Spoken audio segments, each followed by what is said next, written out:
बाद एहतजाज भी होगा जिसमें सारी सियासी जमातें मिलेंगी। किसी तरह इमरान खान को जोर लगा के एनआरओ ले लो। हुकूमत मुल्क चलाने में नाकाम हो चुकी है। पार्लियामान के अंदर बात करने की गुंजाइश नहीं है। ये निकलने रमजान के बाद इनको पता लग जाएगा। अस्सलाम वालेकुम। प्रोग्राम दो राय के साथ मैं हूं असद रहीम खान और मेरा साथ देंगे बाकिर सज्जाद। ईद ख़त्म, एहतजाज शुरू। गर्म मौसम के साथ साथ अगर कोई कहे कि सियासत में भी दर्जा हरारत में इजाफा हो रहा है तो वो शायद गलत नहीं कह रहा होगा। एक जानिब हिज़्ब इख्तिलाफ कुछ ज़्यादा मुतहद नज़र आ रही है और हुकूमत के ख़िलाफ़ एहतजाज का भी कॉल दे चुकी है। शेख रशीद साहब का कहना है कि अपोजिशन बाहर आए उनको पता चल जाएगा, जबकि दूसरी जानिब शमशान बुखारी साहब का कहना है कि अपना शौक पूरा कर ले अपोजिशन, ये सब का सब वाज़ेह हो जाएगा।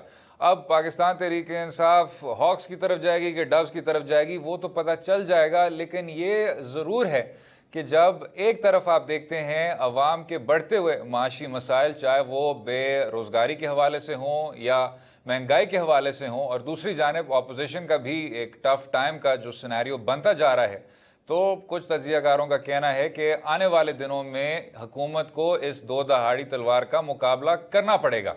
और साथ में जो एक और भी एक एक्सप्रेशन बार बार लोग कह रहे हैं, विंटर इज़ कमिंग का कि एक तरफ जब आप देखते हैं अब BNP mangle, Balochistan national party mangle, जो पाकिस्तान तहरीक इंसाफ की एक अहम इत्तेहादी तस्वर की जाती है, वो ना सिर्फ मखलूत हुकूमत का हिस्सा है लेकिन अब पाकिस्तान तहरीक इंसाफ के अपोजिशन के जमातों के साथ बैठ रहे हैं। उस पर भी बात करेंगे और साथ में मुत्तहिदा कौमी मूवमेंट, जिनके कई इस तरह के मुतालबात थे और आदि भी थे PTI के, उन्होंने भी अब उन्हीं मुतालबात का आगाज़ किया है, उनकी जदोजहद का आगाज़ किया है, उस पर भी बात करेंगे। जनाब बाकिर साहब, ये सारी सिचुएशन है सर, अगर पहले हम ज़रा कोalition पार्टनर्स पे आ जाएं, एक तरफ MQM है, एक तरफ BNP-M है।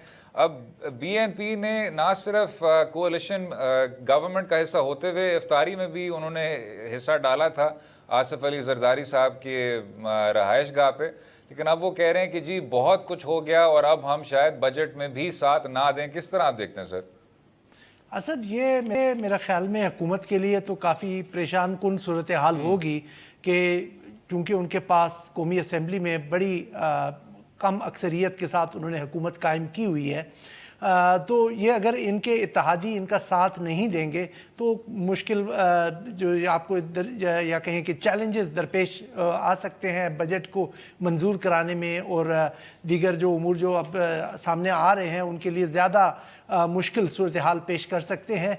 अब यहाँ पर हम देखें कि जी इनके जो कोलिशन पार्टनर्स जब भी हुकूमत में हो, हम किसी के एक का नाम नहीं ले रहे कि ये कोलिशन पार्टनर या वो कोलिशन पार्टनर्स, ये जब भी इस तरह की सूरत हाल हो कि एक फ्रेजाइल कोलिशन हो और उसके साथ छोटे पार्टनर्स, उनकी स्ट्रेटेजिक वैल्यू बढ़ जाती है और वो किसी न किसी तरह से उसको बार्गेनिंग चिप के तौर पर इस्तेमाल करते हैं। जब भी हुकूमत मुश्किल में आती है तो वो अपने इशूज़ के ऊपर एम्फसाइज करते हैं। अब वो मैं ये नहीं कह रहा कि वो पॉजिटिवली करते हैं या ब्लैकमेल करते हैं, लेकिन यह है कि वो जो भी उनके इश्यूज ऑफ कंसर्न होते हैं वो उस मौके को बेहतर गनीमत जानकर वहाँ पर उनके ऊपर इसरार करते हैं कि उनका कोई सोल्यूशन निकाला जाए।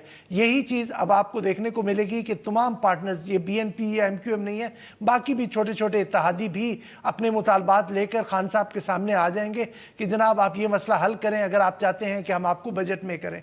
ये सिर्फ हुकूमत की फॉर्मेशन के वक्त नहीं, लेकिन चूँकि अब एक ऐसी सूरत हाल बन रही है जहां हुकूमत को अपने इत्तेहादियों पर ज़्यादा इन्हिसार करना पड़ेगा, तो मेरा ख्याल में उनकी डिमांड्स भी साथ साथ बढ़ती जाएंगी। लेकिन जनाब BNP-M पे अगर हम एक सेकंड के लिए ये फोकस कर लें कि आपको याद होगा उनके कुछ नुकात थे कि जी इन नुकात पे जब PTI अमल करेगी तो फिर हम इसको इन गुड फेथ उनको हम इंगेज कर सकेंगे और मरकज़ को भी इंगेज कर सकेंगे। अब याद रहे माजी में BNP-M के जो तहफ़्फ़ुज़ात थे ना सिर्फ बलोचिस्तान सूबे से ताल्लुक़ रखते थे, लेकिन उनके कई वो इशूज़ थे सर, चाहे वो बजट के हवाले से हो, चाहे वो नुमाइंदगी के हवाले से हो, चाहे वो लापता अफराद के हवाले से हो।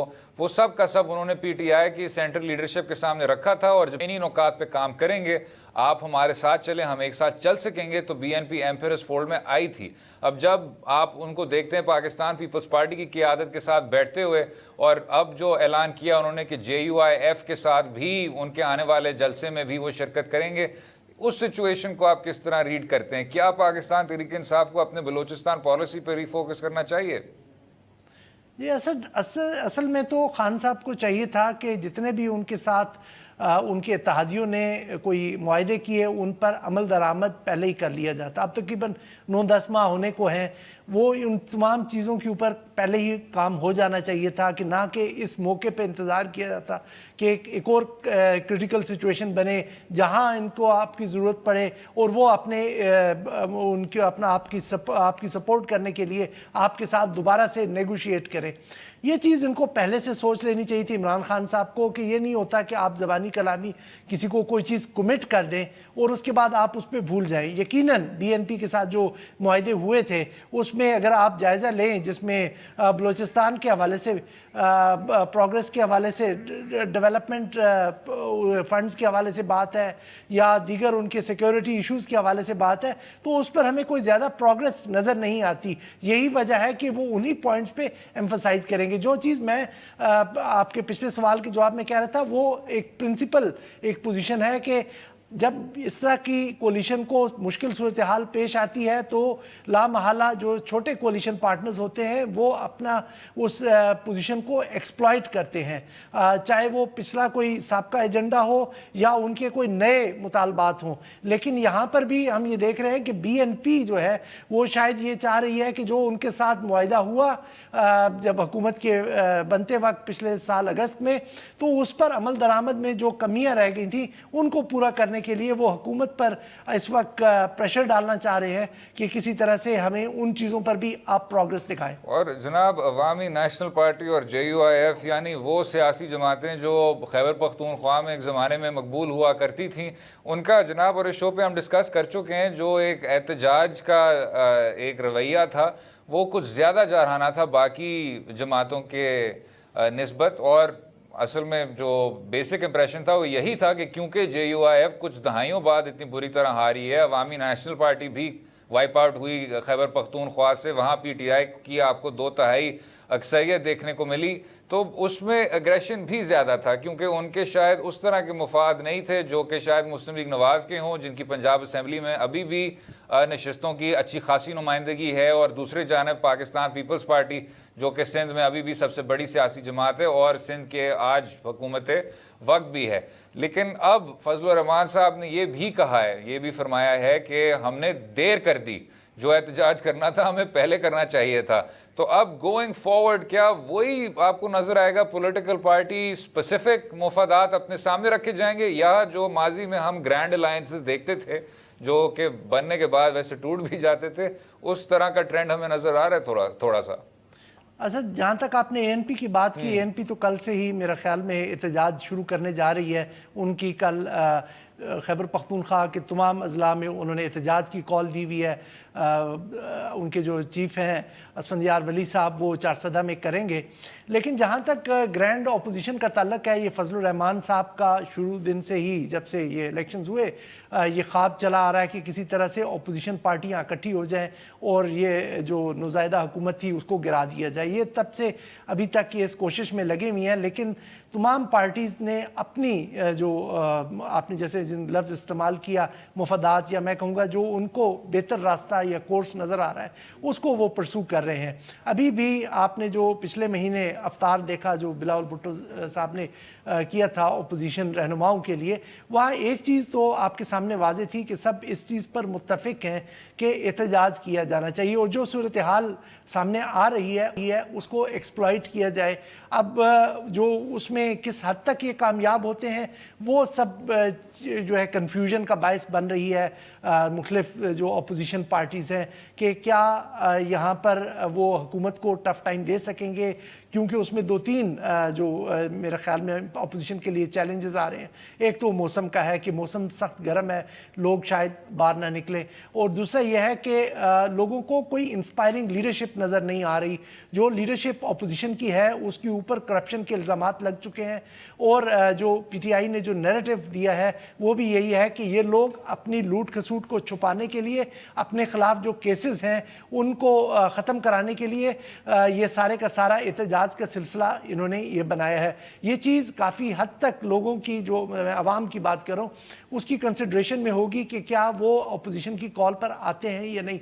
इसीलिए पीपल्स पार्टी और PMLN इस मौके पर ये देख रही हैं कि हम शायद बेहतर है कि जो पार्लियामेंट के अंदर रह के एहतजाज करें। उन्होंने दोनों पार्टीज़ ने अभी कोई कुल्ली फैसला नहीं किया, लेकिन अब जो आने वाला हफ्ता है मैं समझता हूँ कि वो काफ़ी हद तक डिफाइनिंग है कि आइंदा आने वाली सियासत को बहुत हद तक आपका उसका रुख का तयन कर देगा। एक तो कल शहबाज शरीफ साहब की 1.5 महीने की अदम मौजूदगी के बाद जो मुल्क में वापसी है उसने काफ़ी एक किस्म का कहेंगे कि एक मोरल बूस्टिंग होगी PMLN के लिए और अपोजिशन के दीगर रैंक्स के लिए, क्योंकि वो कौमी असम्बली में अपोजिशन लीडर भी हैं और उन्होंने अपने अपोजिशन की अगले बजट सेशन में क़यादत करनी है।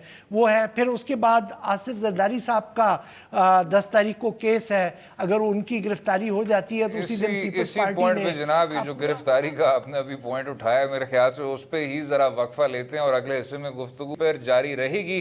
जो एक एग्जिस्टेंशियल क्राइसिस नजर आ रहा है ना सिर्फ हुकूमत में और साथ में अपोजिशन की सियासी जमातों में भी, चाहे वो क़यादत के हवाले से हो चाहे वो पॉलिसी के हवाले से हो। रहिएगा हमारे साथ।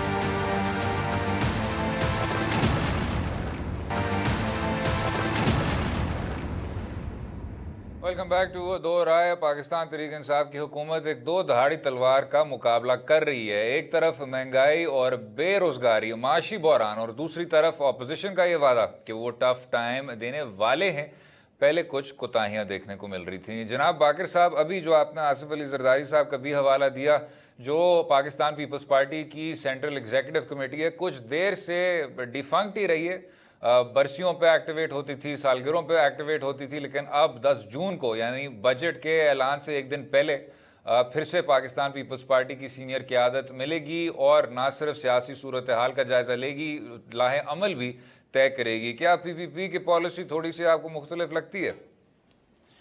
असद मौके की मुनासबत से शायद वो अपने आप को अडॉप्ट करने की कोशिश कर रहे हैं कि किसी तरह से हम अपने जो ये सिचुएशन बन रही है इसके के लिए एक बेहतरीन स्ट्रेटजी अपनी पार्टी के लिए दे सकें। जहाँ तक वो एक हाइपोथेटिकल चीज़ है कि क्या जरदारी साहब गिरफ़्तार होते हैं या उनको दोबारा से कुछ दिनों के लिए बेल मिल जाती है, वो एक अपनी जगह पे, लेकिन वो चीज़ अब डिटर्मिन करेगी कि सेंट्रल एग्जीक्यूटिव कमेटी आइंदा का क्या लाहे अमल तय करती है। बजट इजलास में क्या पीपल्स पार्टी का रवैया होता है या पीपल्स पार्टी आवाम को मोबिलाइज करने के लिए क्या स्ट्रेटजी लाती है, एहतजाज के लिए वो क्या रुख इख्तियार करती है। जिस तरह हमने पहले भी कहा कि अभी वो इस कन्फ्यूजन का शिकार हैं कि क्या उनको पार्लियामेंट के अंदर रह के एहतजाज करना चाहिए या सड़कों पे जाना चाहिए। तो वहाँ पर अगर ये जो भी फैसला आता है वो उनके एक तरह से डिसाइडिंग फैक्टर होगा कि उन्हें ये रास्ता इख्तियार करना है। उसके साथ साथ नवाज शरीफ साहब की भी ज़मानत का इशू या शहबाज शरीफ साहब की सजा जो ज़मानत की मुअत्तली का, बजट का एक अहम केस के जो शुरुआत हैं वो भी होने जा रही हैं अगले हफ्ते। तो अगला हफ्ता काफ़ी हेक्टिक होगा, जो मैं जैसे पहले भी कहा कि आपकी सियासत का आइंदा चंद हफ्तों या चंद महीनों के लिए वो सियासत की रुख का तयन कर देगा। जनाब ये वैसे I hope what you are saying is correct जनाब, कि अगला हफ्ता इतना ज़्यादा अहम होगा और 1-2 साल का जो टोन है उसको सेट करेगा। लेकिन उससे पहले ज़रा कुछ अपोजिशन के लीडरान की भी बात सुन लेते हैं, चाहे इस क्राइसिस से ताल्लुक़ रखता हो चाहे वो वे फॉरवर्ड से ताल्लुक़ रखता हो। सुन लेते हैं। ये हुकूमत जो आई है नालायकों की, नाअहलों की, ये भी गरीब आवाम के लिए किसी सानहे से कम नहीं है। हमारा जो नालायक आज़म है वो मुल्क के दूसरे मुल्कों के दौरे करने नहीं जाता, वो पैसे मांगने जाता है। ये मुल्क की तारीख में बदतरीन मुआशी बहरान है। महंगाई फिर से वापस आ रही है। ये नाअहल खिलाड़ी नहीं है, खिलंडरा है। पेट्रोल महंगा, गैस महंगी, बिजली महंगी, खाने पीने की अशिया महंगी। महंगाई के तूफान में और भी ज्यादा इजाफा होगा, गैस और बिजली और पेट्रोल की कीमतों में और इजाफा होगा, रुपए की कदर हर रोज गिरेगी और डॉलर की प्राइस और कीमत हर रोज इजाफा होगा। जनाब, जैसे आपने देखा, एक तो महंगाई की बात की गई और साथ में नालायक आज़म की बात की। कॉम्पिटेंस जनाब और पॉलिसी, इस बात को छोड़ देते हैं क्योंकि हम कई बार और एक्सटेंसिवली इन्हीं सियासी जमातों की तनकीद कर चुके हैं, चाहे वो उनकी क़यादत की सिलेक्शन हो या उनकी माजी में पॉलिसियाँ हो या उनकी कारकर्दगी हो। अभी जो हुकूमत है वो पाकिस्तान तहरीक इंसाफ है और ये बहुत अच्छी बात है कि मुस्लिम लीग नवाज़ और पाकिस्तान पीपल्स पार्टी पिछले 30 साल से फ्रंट एंड सेंटर रही हैं। पीटीआई को शायद 8 महीने मिले, लेकिन जब आप इसी महदूद मुद्दत में अगर आप देखें कि पीटीआई ने क्या कुछ किया है तो the results are not very impressive. अब गोइंग फॉरवर्ड सर, जब बार बार यही बात की जा रही है कि इनको एक ओपन प्लेइंग फील्ड दिया जा रहा है, आपको अपोजिशन ज़्यादा मुस्तहकम नहीं देखने को मिलती, क्या आपको पीटीआई की परफॉर्मेंस में कुछ ज़्यादा स्ट्रीमलाइनिंग नज़र आ रही है? असद, थोड़ा सा पीछे अगर चले जाएं कि आपने कहा ना कि उनकी कॉम्पिटेंस की बात, तो ये जो इकोनॉमिक सिचुएशन है ये इनकी बनाई हुई नहीं है, ये इन्होंने इनहेरिट किया है। इसके ऊपर तो कोई दूसरे को कोई कंट्रोवर्सी नहीं है कि ये कहाँ से हुई। इसके जेनेसिस अब के नहीं है, इसके जेनेसिस पीछे के हैं। तो इस वक्त जो पीटीआई को जो क्रिटिसिज्म का सामना है वो ये है कि जनाब जिस वक्त ये मसला उनके आते ही ऑफिस में उनको दरपेश था तो उसका कोई तदारुक किया जाता, उसका कोई हल निकाला जाता और ये चीज़ जो ब्लेम है ये अपोजिशन को असाइन कर दिया जाता। और लेकिन इनसे जो गलती हुई कि इन्होंने जो नुकसान हो चुका था या जो मुश्किल सूरत हाल थी उसको इन्होंने कंपाउंड किया, उसको बढ़ा दिया कि अब जो क्राइसिस है वो मैग्नीट्यूड में कहीं उससे बहुत बड़ा है जो इनके आते हुए था। ये हो गया इनकी कॉम्पिटेंस का ताल्लुक। अब जहाँ तक है जो दूसरा इनका जो पॉलिटिकल एस्पेक्ट है कि इन्होंने आकर जो अपना अकाउंटेबिलिटी का नारा था या जो इनका अपोजिशन के दिनों में इनका एजेंडा था या इलेक्शन में इनका जो स्ट्रेटजी जो इनकी थी उससे ये आगे नहीं बढ़ सके। इन्होंने अपने आप को हुकूमत में आके एक न्यूट्रल प्लेयर का रोल प्ले करना चाहिए था, वो इन्होंने नहीं किया, जो इनके लिए काउंटर प्रोडक्टिव रहा। अब इनका रिलेशनशिप ऑपोजिशन के साथ ऐसा है कि ऑपोजिशन इनके साथ ताउन करने को तैयार नहीं है। अब ये जितने भी मसाइल आपको दरपेश हैं, आपको चाहे आपको जो भी मैय्यज़ अब आगे लेने हैं, आपने बहुत बड़ा एक टैक्सेशन का टारगेट अपने सामने रखा है 5.5 ट्रिलियन रुपीस का, वो आपने अचीव करने के लिए आपको इन तमाम सियासी कुव्वतों को साथ लेके चलना है। जनाब, पाकिस्तान पीपल्स पार्टी यानी सीईसी वो ऐसी कमेटी जो कि बिल्कुल ही sir 1 foot in the grave, 6 माह छोड़ें, पिछले आप 6 साल उठा लें तो बरसियां सालगिरह तभी एक्टिव होती थी। अब जरदारी साहब के जब कानूनी मसाइल में इजाफा जब भी होता है तो बिलावल भुट्टो साहब का भी जो टोन है वो जाराना हो जाता है।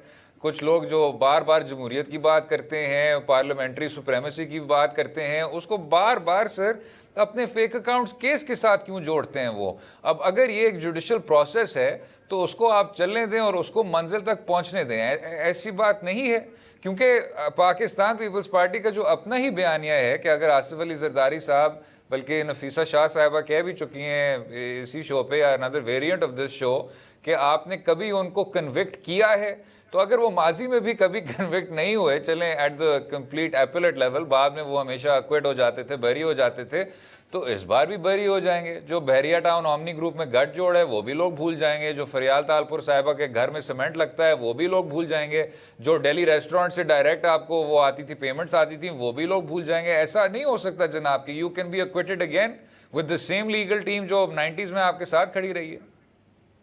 असद, ये जरदारी साहब का एक रहा है केस का, और ये मेरा ख्याल में हम इसको उससे एट्रीब्यूट कर सकते हैं कि जो आपके अकाउंटेबिलिटी का जो एक निज़ाम है उसमें कमज़ोरियाँ हैं, जिसका ये फ़ायदा उठा के जरदारी साहब कहें या कोई भी शख्स जो जिसको अकाउंटेबिलिटी का सामना है, उसका जमहूरियत से क्या ताल्लुक है जनाब? उसका बेनिफिट उठा के वो चले जाते हैं।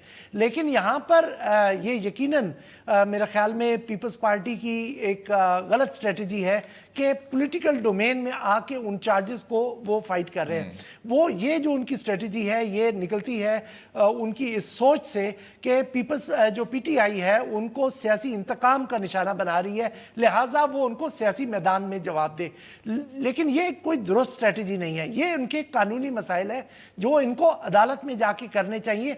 और यही वजह है, अगर आप इसको जो इमोबिलाइजेशन के लिए जो इनको सबसे बड़ा चैलेंज दरपेश है वो कि क्या लोग इनकी कॉल पर आते हैं, वो लोग इसलिए नहीं आते हैं क्योंकि आपने अपने जो कानूनी मसाइल हैं, जो आपको एहतसाब का अमल सामने है, उसको आपने अपनी सियासत से जोड़ दिया है। अगर आप उसको कानूनी हद तक रहने देते और अपनी सियासत को सिर्फ असूलों की बुनियाद पर, अवामी मसाइल की बुनियाद पर या कौमी इशूज़ पे रखते, तो मेरे ख्याल में लोग आज भी अपने आप को आपके साथ एसोसिएट करते। अब जबकि वो समझते हैं कि आप एक जगह फंसे हुई हैं और आपकी जो मुखालिफ जमात है वो भी इस बयानी को तकवीत पहुँचा रही है कि आप अकाउंटेबिलिटी से भागने के लिए ये एहतजाज कर रहे हैं, तो लोग अपनी कॉज यानी कि जो महंगाई है, जो बेरोजगारी है और दीगर जो उनको मसाइल जो सामने, वो आपके हवाले नहीं करना चाहते कि आप उनकी बेसिस पे अपनी सियासत करें। I don't think they're thinking this way जनाब, क्योंकि आप देखेंगे ये जो विक्टिमहुड है ये उनके बयानिए का एक बहुत अहम हिस्सा बन गया है। और जब आसिफ जरदारी साहब कहते हैं कि जी मैं ऐवान सदर से जेल जाता हूँ, जेल से वापस ऐवान सदर जाता हूँ, तो ये जो एक विक्टिमाइजेशन है कि हमें बार बार इंतकाम का निशाना बनाया गया है, एक तो इसमें कोई शक नहीं हकीकत से भी ताल्लुक़ रखता है एक हद तक कि जी आपने एक फैमिली को ओवर हिस्ट्री परसिक्यूट किया है फ्रॉम द स्टेट।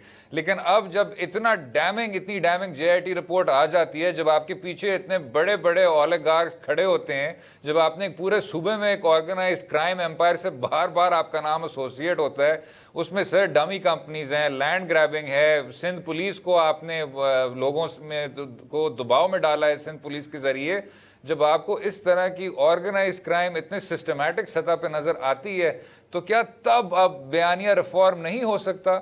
और दूसरी बात सर, जब हम कहते हैं कि जी ये एक नई क़यादत है, यूथ की है, लीडरशिप की है, तो बिलावल भुट्टो जरदारी साहब में वो तब्दीली नहीं नजर आती, या वो इस पार्टी को उस तरह तब्दील नहीं कर पाए जिस तरह मोहतरमा ने जुल्फ़िकार अली भुट्टो की जमात को तब्दील किया था।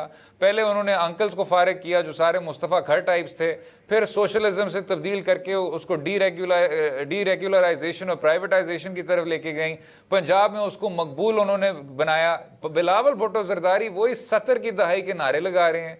तो कोई मॉडर्नाइजेशन, कोई चेंज, कोई यूथ के एहसासात और जज्बात को सामने देखते हुए आप ये चीज़ें रखें, क्या उस तरह का कोई आपको सिस्टम नहीं नज़र आता, कोई ओवरहॉल नहीं नज़र आता? असल पहले मैं आपके जो पिछला जो आपका उसका सवाल था उसका दे दूं कि ये हमारे यहाँ जो अब आपके जो विक्टिमाइजेशन का जो एक इम्प्रेशन है वो उसका हमारा अकाउंटेबिलिटी की तारीख से ताल्लुक़ है कि जहाँ पर हमने अकाउंटेबिलिटी को सिर्फ इस हुकूमत ने नहीं, जो माजी की हुकूमतें भी हैं उन्होंने अपने सियासी इंतकाम के लिए इस्तेमाल किया। तो जो आपकी अकाउंटेबिलिटी की पोलिटिसाइजेशन हुई है उसकी वजह से इनको एक कार्ड मिल गया विक्टिमहुड का कि जनाब ये आप प्ले करके आप किसी तरह से इससे बच के निकल सकते हैं, चाहे आपने जो कुछ भी किया हो। ये अब जबकि ये चीज़ें आई हैं इनके सामने, जो इन्वेस्टिगेशन आई है वो किसी तरह से वो भी जिसे कहें कि गॉस्पेल ट्रुथ नहीं है, उसको लॉ की अदालत में जाने दें, वहाँ पर जाके उसका पूरे का पूरा जिसे कहें कि प्रोसिक्यूशन हो और फेयर प्रोसिक्यूशन हो और उसके बाद जाके फैसला हो कि जनाब इसमें कितनी हकीकत थी और कितना झूठ था। लेकिन चूंकि हमारे यहाँ पर जो अकाउंटेबिलिटी काफ़ी हद तक पोलिटिसाइज हुई है तो वो उनको स्पेस दे देती है। जहाँ तक बिलावल की सियासत का ताल्लुक है, बिलावल से काफ़ी ज़्यादा उम्मीदें वाबस्ता हैं, लेकिन उनके ऊपर काफ़ी बड़ा और भारी शेडो है आसिफ अली जरदारी साहब का। उनके इंटरेस्ट को भी उन्होंने प्रोटेक्ट करना है क्योंकि उनके पार्टी के एक अहम लीडर हैं, उनके अलावा उनके वालिद हैं और उनको अपनी पार्टी का भी इंटरेस्ट देखना है, अपने पार्टी के लीडर का भी, अपने वालिद का भी इंटरेस्ट देखना है। तो इसी के ऊपर वो बाकी साहब जरा हमें वक्फा लेना होगा इसी नुक्ते। जैसे आपने कहा यहाँ मेरे ख्याल से सियासी जमात के मफादात थोड़े से इन टर्म्स ऑफ प्रायोरिटी थोड़े से निचले सतह पे नज़र आते हैं। ज़्यादातर आसिफ अली जरदारी साहब की जो ज़ाती इंटरेस्ट हैं उनको तरजीह दी जाती है। अगले हिस्से में बजट की भी बात करेंगे और पाकिस्तान तहरीक इंसाफ की कुछ फाइनेंशियल पॉलिसीज़ की बात करेंगे। रहिएगा हमारे साथ।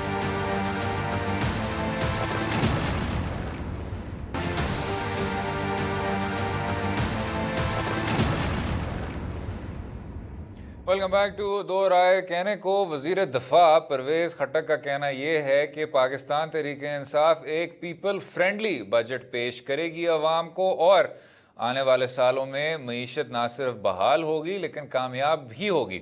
अब जनाब बाकर साहब, उनके जो पॉइंट्स थे वो जनरल पाकिस्तान तहरीक इंसाफ की पॉलिसी के पॉइंट्स हैं कि हम टैक्स बेस को मज़ीद वसी करेंगे, जो टैक्स अदा नहीं करते उनको सज़ा देंगे, इंडस्ट्री को बहाल करेंगे और जो एंड कंज्यूमर है उसको भी इंसेंटिवाइज करेंगे। कैसे देखते हैं जनाब, अभी बजट भी अनाउंस होने वाली है? असद, जो बजट के परसों 11 तारीख को बजट ले होगा नेशनल असेंबली में, ये पीटीआई हुकूमत का एक जैसे कहते हैं कि कंप्लीट पहली दफ़ा वो बजट देंगे। जो पिछला इन्होंने दिया था वो एक मिनी बजट था, इन्होंने कुछ टैक्सेशन मेयर्स वगैरह अनाउंस किए थे चंद माह पहले ताकि जो तब की रेवेन्यू जनरेशन को वो थोड़ा सा स्ट्रीमलाइन कर सकें। लेकिन ये पहली दफ़ा है कि इनके विजन के मुताबिक एक बजट लाया जा रहा है। एक थोड़ा सा कॉन्टेक्स्ट इधर बाकर साहब के पंजाब में भी उन्होंने कहा है, बुज़दार साहब ने, कि ये पीपल फ्रेंडली बजट, या बुज़दार साहब की हुकूमत ने कहा है कि ये पीपल फ्रेंडली बजट होगा, और वज़ीर आला खैबर पख्तूनख्वा ने भी कहा है कि ये पीपल फ्रेंडली बजट होगा। सिंध में और सिंध असेंबली में पाकिस्तान तहरीक इंसाफ एक शैडो बजट पेश करेगी। तो सिंध वालों का भी लगा दो ना कि वो भी पीपल्स फ्रेंडली बजट लाएंगे, और बलूचिस्तान वाले भी। कौन सी हुकूमत कहती है कि पीपल्स फ्रेंडली बजट नहीं होगा? हमें यार इस पे हकीकत को देखना चाहिए जो हमारे सामने डेवलप हो रही है कि ये आईएमएफ के एक शेडो के अंडर बजट है, जहां पर आपका जो खसारा, एक तो बजटरी खसारा होता है, एक इन्होंने अब नई एक टर्म निकाली है जी, प्राइमरी खसारा। प्राइमरी खसारा यह है कि जो आपने बैनुल-अक़वामी अदायगियां करनी है, जो आपने सूद देना है दूसरे ममालिक को, वो उसको निकाल के जो आपके आमदन और अखराजात में जो गैप है उसको तकरीबन जो इस वक्त करंटली 2.5% है जीडीपी का, जीडीपी आपकी जो कुल आपकी जो रिसोर्सेज है पाकिस्तान के अंदर, जो कुल वेल्थ है उसकी जो वैल्यू है उसका तकरीबन 2.5% है इस वक्त हमारा खसारा, जो अगर आप कैलकुलेट करें तो उसको कम करके 6% तक लाना है। तो इसका मतलब है कि काफ़ी ज़्यादा आपको गैर मकबूल किस्म के इक़दामात लेने पड़ेंगे ताकि आप उसको पूरा करें। साथ साथ आपने 5.5 ट्रिलियन रुपए का टारगेट फिक्स किया है, जबकि आप पीछे भी अपना जो है टारगेट पूरा करने में नाकाम रहे और आपको तारीखी शॉर्टफॉल का सामना हुआ। अब इसमें आपको सिर्फ ये नहीं है कि आपको नए टैक्स इक़दामात क्या आप ला रहे हैं, आपको यहाँ पर देखना है कि आप इसको टैक्स की बेस को किस बढ़ाएंगे। आप टैक्सेस को जो इतना बड़ा आपने रेवेन्यू अपना सेट किया है, रेवेन्यू टारगेट सेट किया है, उस एम्बिशियस टारगेट को अचीव करने के लिए नए क्या इक़दामात करते हैं, किस तरह से नए लोगों को टैक्स नेट में लाएं, पुरानों को थोड़ा सा आप रिलीफ दें और किसी तरह से टैक्स की पेमेंट को इंसेंटिवाइज करें कि जनाब मैं अगर टैक्स देता हूं तो उसका मेरा फ़ायदा क्या है, टैक्स चोरी को रोकें। ये काफ़ी बड़ी जो होगी स्ट्रेटजी होगी मेरा ख्याल में कि जब ये बजट ले करेंगे उसमें हमें कुछ इशारे उसमें मिल जाएं कि जनाब ये वो इक़दामात करने जा रहे हैं जहाँ से ये पूरे करेंगे। लेकिन साथ साथ जो इम्पोर्टेंट चीज़ देखने वाली होगी कि क्या वो पब्लिक सेक्टर एंटिटीज़ में जो तकरीबन 600 अरब रुपए आप सालाना ज़ाया करते हैं कि वहाँ पर आपने किस हद तक उसको कंट्रोल करने में आप कामयाब होते हैं, या आपने क्या टारगेट सेट किया है कि किसी तरह से हम उसको कम करें या हम वो अखराजात उसी तरह होने दिए जाते रहेंगे। ये तकरीबन 2000 अरब के, मैंने पहले भी ये फिगर यहाँ कोट की थी कि आप इलेक्ट्रिसिटी के, गैस के, आपके जो आपका एक्सपोर्ट सेक्टर की जो पुअर फंक्शनिंग है उसको, और ये पब्लिक सेक्टर एंटिटीज़ और ये दीगर जो आपके लॉसेज हो रहे हैं, इन सबको इकट्ठा करें तो तकरीबन 2000 अरब रुपए आप सालाना ज़ाया कर देते हैं। तो क्या आप इन तमाम चीज़ों को एड्रेस करने में कामयाब हो जाएंगे? ये भी देखना होगा कि आप पे कई बार तनकीद हुई है कि 18वीं तरमीम के लेटर एंड स्पिरिट ऑनर नहीं कर रहे, हालांकि आपके कुछ बहुत अच्छे प्रो डिवोल्यूशन इक़दामात हैं, जैसे अभी आपने पंजाब में भी लोकल गवर्नमेंट्स एक्ट आप ला रहे हैं। ये आपने देखना होगा कि इसी बजट के ज़रिए, और अब क्योंकि आप वापस IMF के शिकंजे में चले गए हैं, वो जो इख्तियारात हैं जो आपने सूबाई सतह को डिवॉल्व करने हैं वो आप डिवॉल्व कर पाएंगे, या उसी एक सेंट्रलिस्ट बजट में रहते हुए वो भी फंक्शंस अपने पास रखेंगे। ये भी एक बहुत अहम नुक्ता है। लेकिन अब क्योंकि आपने देखा सूबाई असम्बली के भी नुमाइंदे बात कर रहे हैं, इस पर अपना जो मौक़िफ़ है वो पेश कर रहे हैं, ये मेरे ख्याल से हमारी फेडरेशन के लिए और हमारी पार्लिमानी जमहूरियत के लिए एक खुश आइंद बात है। अगले हिस्से में بات کریں گے وزیرستان میں جو ایک بہت تشویشناک حملہ دیکھنے کو ملا IED کے ذریعے، اور جو شہادتیں ہوئیں اس پر بات کریں گے، وزیرستان کے سیکیورٹی سچویشن کی بھی بات کریں گے۔ رہیے گا ہمارے ساتھ۔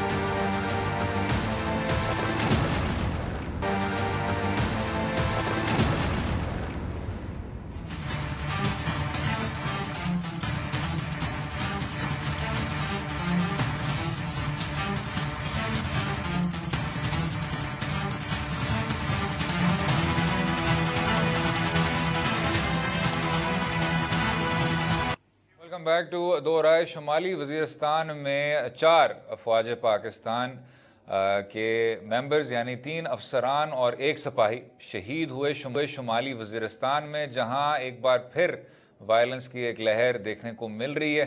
اس سے پہلے بلوچستان میں بھی 2 FC پرسنل شہید ہوئے، اور اس سے ہفتہ قبل وزیرستان میں ایک اور وائلنٹ انسیڈنٹ میں ایک پاکستان آرمی کے جوان کو شہید کیا گیا۔ جناب باقر صاحب، جب آپ اس طرح کی سیکیورٹی سچویشن کو دیکھتے ہیں سر، تو اس میں شک نہیں، اور بار بار یہ کہا گیا ہے کہ دیر از اے ٹیرر ویو۔ یہ جو انسیڈنٹ تھا یہ بھی عید کے تیسرے دن دیکھنے کو ملا، کیسے آپ ریڈ کر رہے ہیں سر سچویشن کو؟ اسد، آپ اس میں سے ایک انسیڈنٹ کو مس کر گئے کہ زیارت میں بھی کل 2 دھماکے ہوئے جن میں کچھ سویلینز شہید ہوئے تھے۔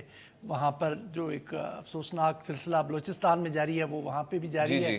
اسی طرح سے نارتھ وزیرستان میں یہ انتہائی افسوس کے ساتھ کہنا پڑتا ہے کہ جس طرح سے وہاں پر صورتحال بہتر ہو رہی تھی 2014 میں جو آپریشن لانچ ہوا تھا اس کے نتیجے میں، اور اس سال کے شروع میں تقریباً 95% جو انٹرنلی ڈسپلیسڈ پیپل تھے، IDPs جنہیں کہا جاتا ہے، وہ واپس آ چکے تھے۔ اور میں ایک انٹرنیشنل پیپر آج پڑھ رہا تھا، اس کے مطابق وہاں پر اس اپریل میں پہلی دفعہ جشن بہار جو ہے وہ منایا گیا 50 سال بعد، کہ جب سے وہاں پر ایکسٹریمزم آئی، جو 80s میں افغان وار شروع ہوئی تھی، تب سے وہ وہاں پہ بہار کا وہ جشن ختم ہوا تھا، وہ وہاں پر آبزرو ہونا شروع ہوا۔ لیکن اب ہم یہ دیکھیں کہ جناب یہ یکدم صورتحال بگڑتی گئی، اور اب یہ پچھلے چند ہفتوں میں پے در پے آپ کو کافی زیادہ واقعات نظر آئے۔ وہاں پر جو ہمارے دوست احباب ہیں ان سے میں نے رابطہ کیا تو انہوں نے یہ بتایا کہ یہ صورتحال اسی طرح کی ایک لو لیول پہ چل رہی تھی کہ جہاں پر پرو ملٹری لوگوں کو ٹارگٹ کیا جاتا تھا، اور شاید اس کا ذکر جو DG ISPR نے اپنی پچھلی پریس بریفنگ میں بھی کیا تھا جب انہوں نے سوال پوچھا تھا کہ کیوں جو فوج کے حق میں بولتا ہے اس کو اٹیک کیا جاتا ہے۔ لیکن اب جو زیادہ جو جسے کہتے ہیں کہ مشکل چیز یا جو چیلنجنگ کوسچن اب ہمارے سیکیورٹی پلانرز کے سامنے ہے کہ یہ رخ اب فوج کی طرف کیوں مڑ گیا، اور فوج کے اوپر اب زیادہ حملے ہونا شروع ہو گئے ہیں، تو اس چیز کو ایڈریس کرنے کی ضرورت ہے۔ اور کہا جاتا ہے کہ TTP کے جو ولی محسود گروپ ہے، اس نے وہاں پر ایکٹیویٹیز اب کافی عرصے سے وہاں پر اپنی تیز کی ہوئی ہیں، اور جو وہاں پر کچھ ایک سیاسی صورتحال یا سیاسی مشکل بنی ہوئی ہے اس کو بھی وہ ایکسپلائٹ کرنے کی کوشش کر رہے ہیں۔ اور اب آپ کو یہ بھی ذہن میں رکھنا چاہیے کہ جولائی کی 2 تاریخ کو سارے جو سابقہ جو ہمارے ٹرائبل ایریاز تھے جو اب جن کا انضمام ہو چکا ہے خیبر پختونخوا میں، وہاں پر صوبائی اسمبلی کے انتخابات ہونے جا رہے ہیں۔ تو اگر سچویشن اس طرح خراب رہی تو یہ بھی ایک الیکشن کے لیے بھی ایک بہت بڑا چیلنج بنے گے۔ بالکل ٹھیک جناب، اسی نقطے پہ اجازت لیتے ہیں۔ امید ہے آپ کو آج کا پروگرام آیا ہوگا۔ مجھے اور باقر سجاد کو اپنی رائے سے بھی آگاہ کیجیے سوشل میڈیا کے ذریعے، اور کل تک اجازت دیں۔ خدا حافظ۔